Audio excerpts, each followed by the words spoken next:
Match শেষে Bayern মিউনিখের পক্ষ থেকে গুরুতর অভিযোগ করা হয়েছে। বায়ার্নের কোচ টমাস টুখেল, তাদের ডিফেন্ডার ম্যাথিয়াস ডি লিক্ট, তারা দুজনই আসলে অভিযোগ জানিয়েছেন। টমাস টুখেল তিনি যেটা বলছেন, রেফারি ও লাইন্সম্যানদের বিধ্বংসী সিদ্ধান্ত ছিল। মনে হচ্ছে কেউ আমাদের সঙ্গে বিশ্বাসঘাতকতা করেছে। আমরা সব নিয়ে লড়াই করেছি, মাঠে সব ঢেলে দিয়ে এসেছি, প্রায় করে ফেলেছিলাম। এখন রিয়ালকে অভিনন্দন জানাতে হচ্ছে।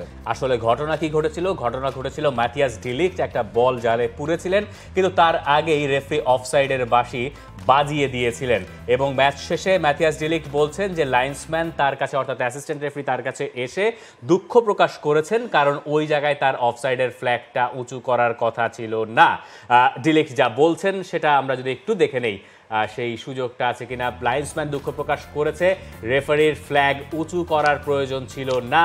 সে দেখেছে আমরা সেকেন্ড বল উইন করেছি, সে এটাও দেখেছে আমরা মাত্রই একটা শট নিতে যাচ্ছিলাম। আচ্ছা, রেফারি সাইমন মার্চিনিয়েক, যিনি এর আগে চ্যাম্পিয়ন্স লিগের ফাইনাল সামলেছেন, বিশ্বকাপের ফাইনাল সামলেছেন, দুর্দান্ত রেফারিং তিনি করেছেন। তার প্রথম কাজ ছিল আসলে নাচো ফার্নান্দেজের ওই গোলটা বাতিল করা, যেটা রাইটফুলি তিনি বাতিল করেছিলেন। এক্স্যাক্টলি, এবং সেই জায়গায় নাচো এবং জোশুয়া কিমিক দুইজনের মধ্যেই আসলে একটা হয়েছিল, এবং সেখানে ভিএআর দেখে শেষ পর্যন্ত সেই গোলটা বাতিল হয়ে যায়। তবে সব ঘটনা এই শেষ গোলটা নিয়ে, যেখানে অফসাইড ধরা হয়েছে। তবে রিয়াল মাদ্রিদ এবং বায়ার্ন মিউনিখের যে দুই দলের অফিসিয়াল যেটা বলছেন, বায়ার্ন মিউনিখ বলছে ম্যাচ আপনি তো হচ্ছে এটা কন্টিনিউ করতে পারতেন, মানে সাথে সাথেই শটটা নেয়ার আগেই দিয়ে দেওয়া হয়েছে। এই জায়গায় ভিএআর অনুযায়ী আমরা যদি চিন্তা করি যে কি কি হয় এবং কি কি হয়, এবং এটা তো ভিআর এ যায়ও নাই, ভিআর যায় না, কেন যায় না সেটা আমরা আলোচনা করি। প্রথমত আমরা নাচোর গোলটা নিয়ে যদি ডিসাইড করি, নাচোর গোলটা একেবারে রাইটফুলি ওটা বাতিল করা হয়েছে। আপনি যদি গায়ে ধাক্কা দিতেন তাহলে এক কথা, আপনি তো মুখ পর্যন্ত গেছেন, দেখিয়ে দিয়েছেন রেফারি যে এটা মুখে, ওই জায়গায় তিনি বেঁচে গেছেন, ভালো সিদ্ধান্ত। এই জায়গায় পরে যেটা ঘটলো, লং বল থেকে ম্যাথিয়াস ডি লিক্ট, মাজরাউই সবাই ছিলেন যে অফসাইডে কিনা। অ্যাসিস্ট্যান্ট রেফারি তার অফসাইডের ফ্ল্যাগ উঁচু করে দিয়েছেন। এখন অ্যাসিস্ট্যান্ট রেফারি তার ফ্ল্যাগ উঁচু করতে পারেন, কিন্তু ভিএআর এর নিয়ম অনুযায়ী আপনি হচ্ছে যখন টাইট ডিসিশন থাকবে, আপনি যখন পরিষ্কার জানবেন না অফসাইড না অনসাইড, আপনি তখন খেলা চালিয়ে যাবেন, এরপরে ভিএআর যাবেন, এরপরে আপনি ভিএআর যাবেন। অ্যাসিস্ট্যান্ট রেফারি তার ফ্ল্যাগ উঁচু করে দিয়েছেন অফসাইড। এখন সেখানে কেন অ্যাসিস্ট্যান্ট রেফারি না, রেফারির দায়টা বেশি। রেফারি সিমন মার্চিনিয়েক তিনি বাঁশি বাজিয়ে দিয়েছেন, কিন্তু হিসাব হচ্ছে যে আপনি পতাকা অনুযায়ী খেলবেন না, আপনি রেফারির বাঁশির জন্য অপেক্ষা করবেন। রেফারি যখন বাঁশি বাজিয়ে দিয়েছেন তার মানে আপনাকে খেলা স্টপ করতে হবে, কিন্তু রেফারির ওখানে দরকার ছিল রেফারি বাঁশি বাজাবেন না, রেফারি খেলা চালিয়ে যেতে দেবেন, খেলা চলবে, এরপরে গোল হবে বা না হবে, ওটা যদি গোল হয় ভিএআর এ যাবে, আর যদি গোল না হয় পরে অ্যাসিস্ট্যান্ট রেফারি তার ফ্ল্যাগ উঁচু করেছিলেন, সেই কারণে রেফারি বাঁশি বাজাবেন। এই ধরনের ম্যাচে এই রকম বড় ভুল, এটাকে বড় গলদ, বড় ভুলই বলতে হচ্ছে। এটা আসলে বায়ার্ন মিউনিখের সমর্থক যদি আপনি হন বা আপনি যদি বায়ার্ন মিউনিখের পার্ট হন, এটা আপনার কাছে বিশ্বাসঘাতকতার মতোই মনে হবে। কিন্তু আমরা জানি না ওটা অফসাইড ছিল কি ছিল না, প্রচন্ড টাইট ছিল, ওই লাইন তো কেউ টেনে দেয় নাই যে আমরা বলতে পারবো। অনেকে দাবি করছেন যে রুডিগারের একটা পা ছিল, রুডিগারের হাত আমরা দেখেছি, হাত যদি বাইরে থাকে সেটা অফসাইড না, কিন্তু পায়ের কারণে যদি ওখানে ডিরেক্ট অফসাইডে মানে অনসাইডে থেকে যান তাহলে সেটা আমরা জানি না, ওই দাগ তো কেউ টেনে দেয় নাই।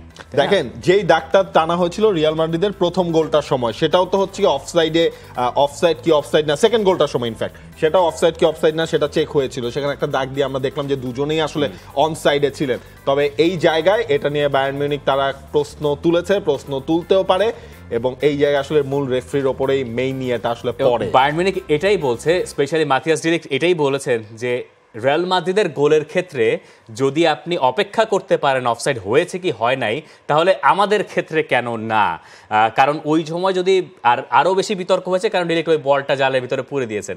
আর ওই জায়গায় এখানে দেখেন একটা জিনিসও আছে, রিয়াল কিন্তু যখন রেফারির বাঁশিটা শুনেছে, মানে ফ্ল্যাগ রেইজ, রেফারির সাথে সাথে রিয়াল কিন্তু স্টপও হয়ে গিয়েছিল, কিন্তু রেফারি বাঁশি বাজিয়েছেন তো পরে।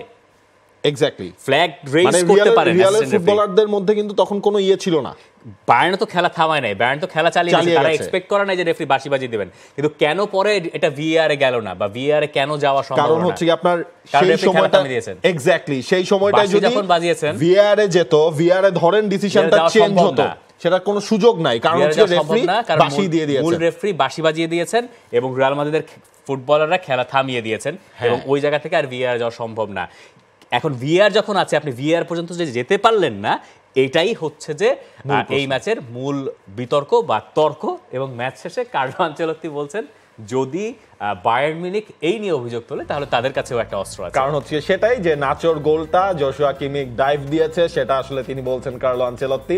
হ্যাঁ, সেই জায়গায় ধরেন একটা ব্যাটেল চলছিল দুইজনের মধ্যে, একটু ধাক্কাধাক্কি, তবে ওই নাচোর ওই পুশটাকেই কাউন্ট করা হয়েছে এবং সেই গোলটাও কিন্তু রিয়াল মাদ্রিদের বাতিল হয়ে গিয়েছিল। তবে সেটার থেকে বড় বিতর্কের আসলে জন্ম দিয়েছে শেষ পর্যন্ত যেটা হলো, কারণ সেই মোমেন্টে যদি গোলটা হতো ম্যাচটা 2-2, ম্যাচ চলে যেত এক্সট্রা টাইমে। এক্স্যাক্টলি, শেষ পর্যন্ত সেটা হয় নাই। রিয়াল মাদ্রিদ তারা চলে গেছে চ্যাম্পিয়ন্স লিগের ফাইনালে এবং সম্ভবত ডিজার্ভিংলি, কারণ ফুটবল ম্যাচ আপনি জিতলে আসলে শেষ পর্যন্ত সেটা ডিজার্ভিং উইনারই হয়। For more updates, subscribe to our YouTube channel and click on the bell icon. Follow us on Facebook and Instagram. Download T-Sports app to enjoy exciting games and highlights. Visit tsports.com.